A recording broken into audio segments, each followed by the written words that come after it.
Good afternoon, sir. Can I see your driver's license, registration, and proof of insurance? Well, first of all, what did I do wrong? Because, I mean, you know, why are you stopping me? You're always stopping people. Sir, I need your driver's license, registration, and proof of insurance, and we'll discuss that. Oh, I got one right here, but why do I have to give it to you if I didn't do anything wrong? Well, you're statutorily required to produce your driver's license and registration, sir. Thank you. Yeah, but... The reason why I stopped you is you were speeding, okay? I got you at 50 miles an hour in a posted 30-mile-an-hour zone. Okay, I don't think so. I think there's something wrong with your radar. Okay. You know, as a matter of fact, Sir, you know... sir, please. What am I doing anything wrong? Just keep an eye on your hands, okay? It's for my safety, okay? Where do you want them, sir? I'll tell you what, the best place to be would put them on the steering wheel, okay? Yes, all sir. Right? Am I complying now, sir? Yes, sir. Okay. Tom Lemons with Real News Real Fast. We're here with Sergeant Scott Reak of the Hernando County Sheriff's Office, and we just did a little role playing to kind of show people exactly what you should and shouldn't do in the case of you being pulled over by one of the deputies. Sergeant, can you tell us some things that we should and shouldn't do if I am pulled over in Hernando County? Sure. First thing I tell anyone to do is remain calm. It's a traffic stop, okay? It's not the end of the world. If you're doing everything you're supposed to do, worst that'll likely happen is you'll leave with a citation. Okay. I ask people when you walk up to the car, if the radio's turned on, to turn that down. Okay. We're going to need to communicate. We're going to need to exchange some information.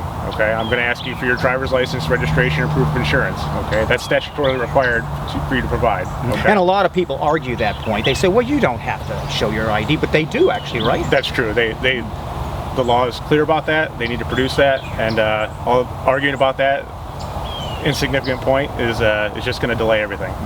Typically, I like to see people's hands where I can see them. I particularly don't like when people are reaching for things or you know, under seats, things like that. There's a lot of places you can hide things to cause harm.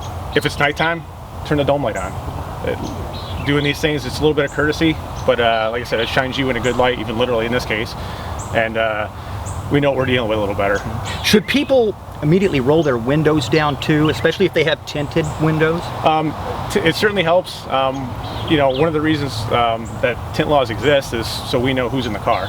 Okay, that's why there's limitations on that. So what we've shown you are a few examples of what you should and shouldn't do when being pulled over by a law enforcement officer here in Hernando County. Now, some of the things you need to remember is turn off your radio, and if it's nighttime, turn on the dome light. And now that allows the officer, the deputy, to see what's inside your vehicle and make sure there's nothing there that shouldn't be. Now, another thing you should do is roll down the window if you have tinted glass. And that also allows the deputy to clearly see in as he's approaching the car. And one more thing, keep your hands on the steering wheel. This really makes the deputy comfortable when he's approaching the vehicle and making sure you're not fidgety, and you know, he doesn't know what you're doing with your hands if they aren't in plain view.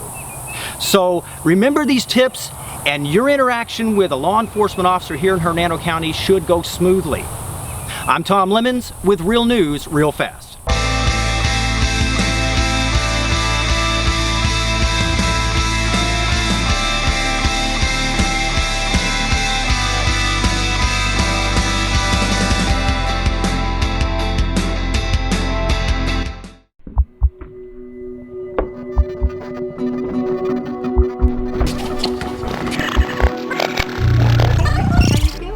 Feeling good, like the accident never happened. Hold still. So, great news. Things seem superficial, but you came to the right place. Sir, would you like us to take you to the emergency room? No, I'm gonna call my wife and have her take me to total chiropractic. 24/7 ER treatment without the ER wait.